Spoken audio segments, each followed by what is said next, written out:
Dracula, Chapter 7, pages 99 to 113.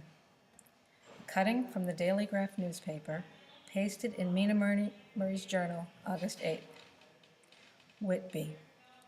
We've just experienced one of the greatest storms here, with strange results. The weather was fine until the afternoon, when it became apparent that a sudden storm was building up. More than one captain made up his mind that his boat would remain in the harbor till the storm had passed. The wind fell away entirely during the evening, and soon there was a dead calm, a sultry heat, and other signs of the approach of thunder. The only ship visible was a foreign one, with all sails up, which seemed to be going westward. Many witnesses commented on the foolishness or ignorance of her officers, and many tried to signal her to lower her sails in the face of the storm's danger. But as night fell, she was still there, her sails idly flapping as she gently rolled on the swell of the sea. Shortly before 10 o'clock, the air grew completely still. The silence was so great that the bleating of a sheep inland or the barking of a dog in the town was distinctly heard.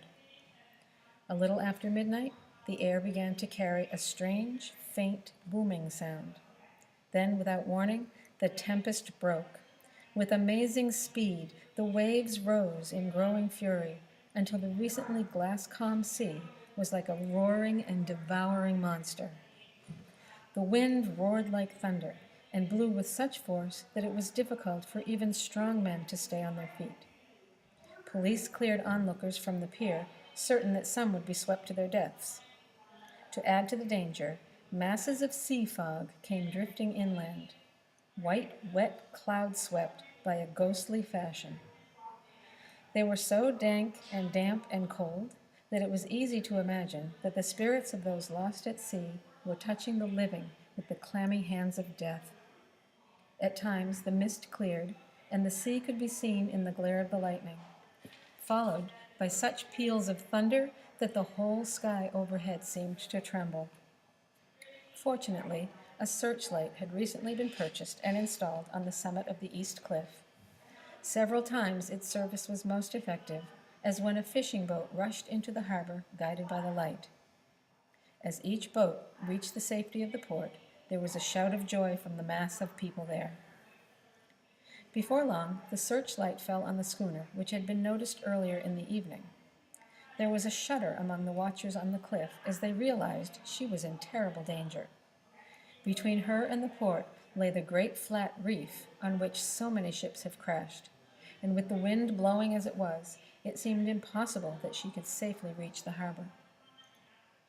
The schooner was rushing in the great wind with such speed that, in the words of one old sailor, she must come to rest somewhere, if only in hell. Then came another rush of sea fog, greater than any before. The rays of the searchlight were kept fixed on the harbor mouth, and the crowd waited breathlessly. The wind suddenly shifted, and the sea fog melted with the blast, and then the strange schooner swept between the piers, reaching the safety of the harbor.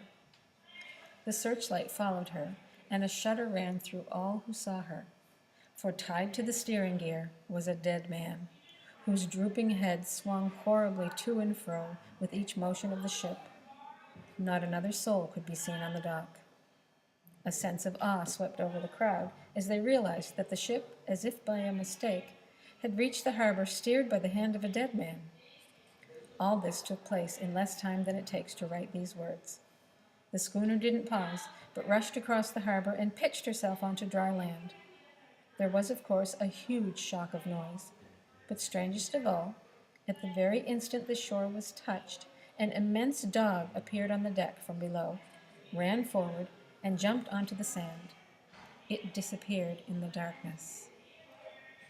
The Coast Guard on duty was the first to climb aboard the ship, followed closely by a crowd of policemen. As a member of the press, I too was allowed on board. We saw the head seaman while he was still lashed to his wheel. It was an unforgettable sight.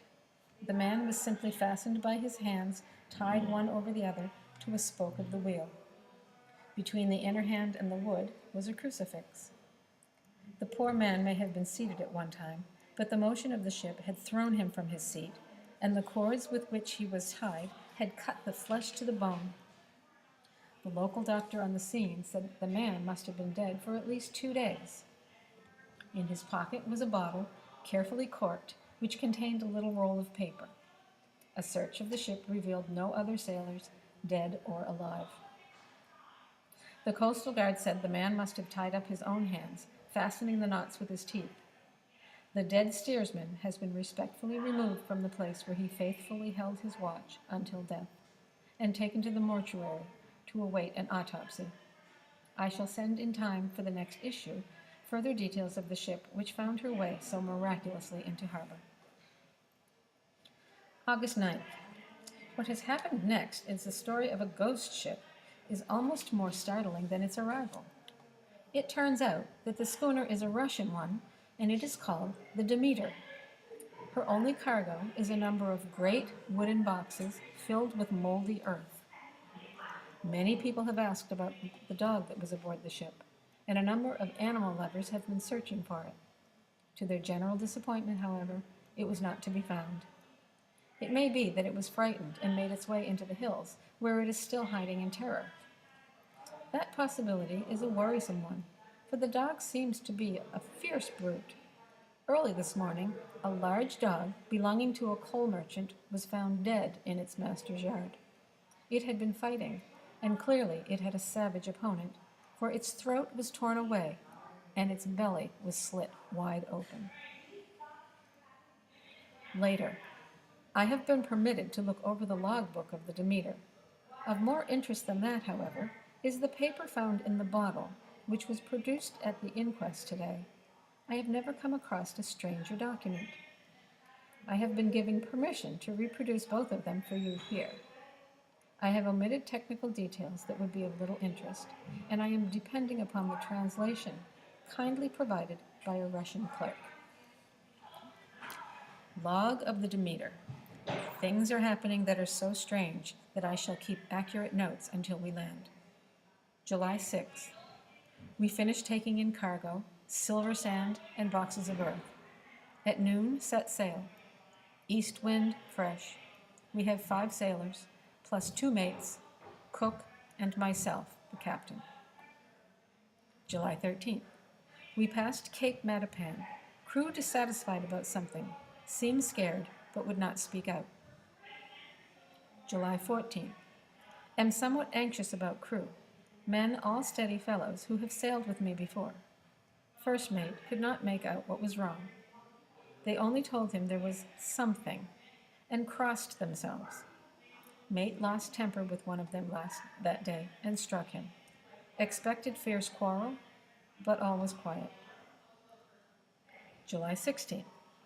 Mate reported in the morning that one of the crew, Petrovsky, was missing. Could not account for it. Men more downcast than ever.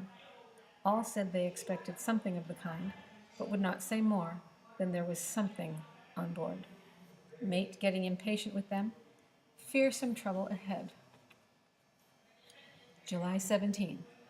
Yesterday, one of the men, Olgarin, came to my cabin and told me he thought there was a strange man on board. He said that when he stepped behind the deck house, he saw a tall, thin man come up from below. He followed cautiously, but when he got to where the man had been, he found no one, and the hatchways were all closed. He was in a superstitious panic, and I am afraid the panic may spread. To calm the men, I shall search the entire ship carefully.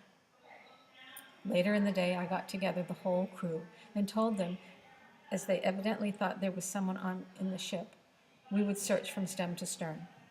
First mate was angry, said it was foolish to give in to such idiotic ideas. I let him take the wheel, while the rest began a thorough search of the ship. As there were only the big wooden boxes, there were no odd containers where a man could hide. Men much relieved when search over, and went back to work cheerfully. First mate scowled, but said nothing. July 22nd. Rough weather these last 3 days, and everyone too busy to be frightened. Mate cheerful again, and all on good terms. Praised men for work in bad weather. All well. July 24th. This trip does seem to be cursed.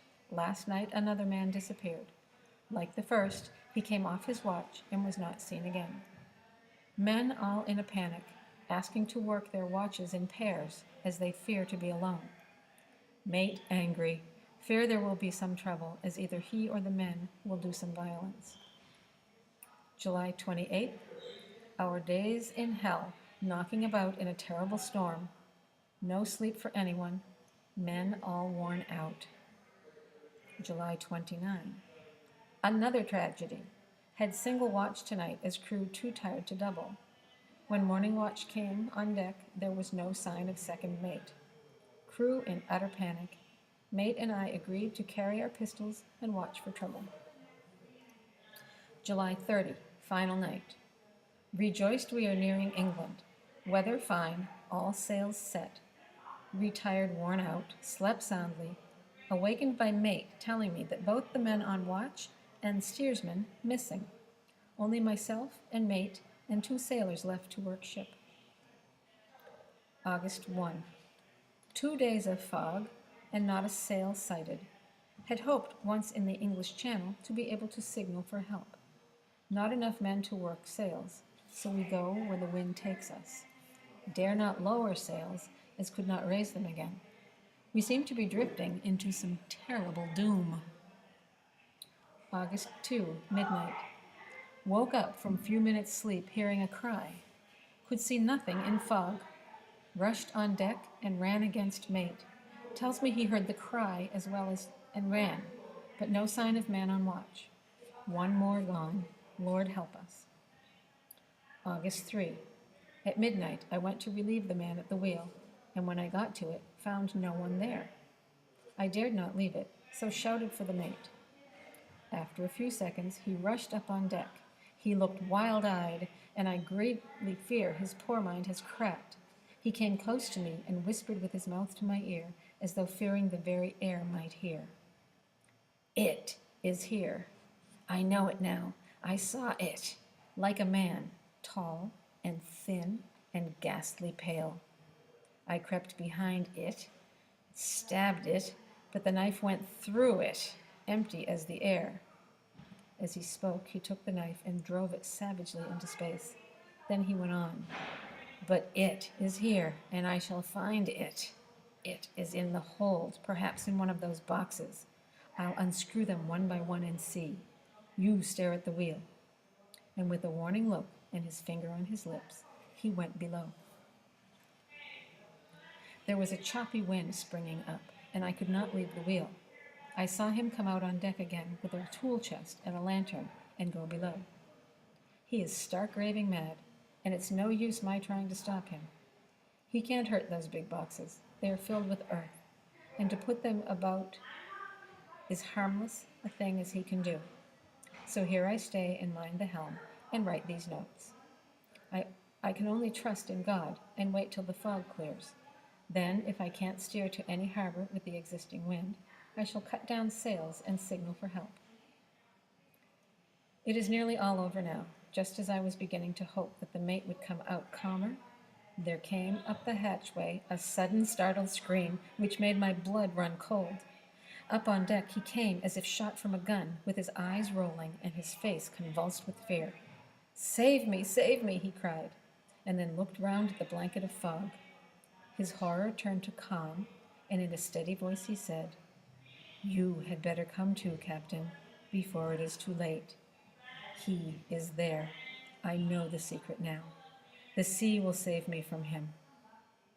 Before I could say a word, he threw himself overboard. I suppose I know the secret too now. The mate was the madman who had murdered the men one by one, and now he has followed them himself. God help me. How am I to account for all these horrors when I get to port? When I get to port, will that ever be? August 4th. Still fog, with the sunrise cannot pierce. I know there is sunrise because I am a sailor. I dared not go below. I dared not leave the helm. So here I stayed all night, and in the dimness of the night I saw it. God forgive me, but the mate was right to jump overboard. It was better to die like a man, to die like a sailor in blue water. But I am captain, and I must not leave my ship. I shall baffle this fiend, for when my strength begins to fail, I shall tie my hands to the wheel. Between them I shall tie that one thing which it, dares not touch. And then, come good wind or foul, I shall save my soul and my honor as a captain. I am growing weaker, and the night is coming on. If we are wrecked, perhaps this bottle may be found, and those who find it may understand. If not, well, then all men shall know that I have tried. God and the Blessed Virgin and the saints help a poor ignorant soul trying to do his duty. The reporter's story continues. Of course, the mystery is unsolved. Whether the mate or the captain himself committed the murders, no one can say. The folks here believe that the captain is simply a hero, and he is to be given a public funeral. An honor guard of boats will accompany him up the Esk River, and he will be brought up the Abbey steps, for he is to be buried in the churchyard on the cliff. No trace has ever been found of the great dog, which saddens people. They would like to see it adopted by the town. Tomorrow will be the funeral, and so will end this mystery of the sea. Mina Murray's journal, August 8th. Lucy was very restless all night, and I too could not sleep. The storm was fearful, and as it boomed loudly, it made me shudder. Strangely enough, Lucy did not wake, but she got up twice and dressed herself.